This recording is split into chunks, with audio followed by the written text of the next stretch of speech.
আল্লাহর ব্যাপারে নিরাশ হবেন না, তার দয়ার প্রতি আশা হারাবেন না।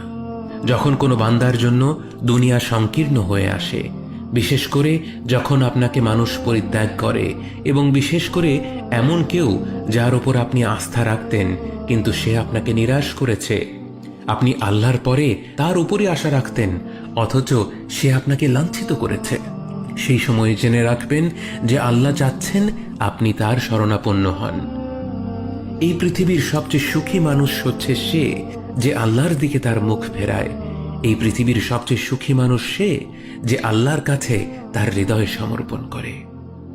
মনে রাখবেন যে আপনার একজন মালিক রয়েছেন যিনি আপনার প্রতি আপনার নিজের নফসের থেকেও দয়াবান, যিনি আপনাকে ভালোবাসেন এবং ভালোবাসেন যে আপনি তার কাছেই আশ্রয়ের জন্য ছুটে যান আর তাকেই আপনার দোয়ায় ডাকেন।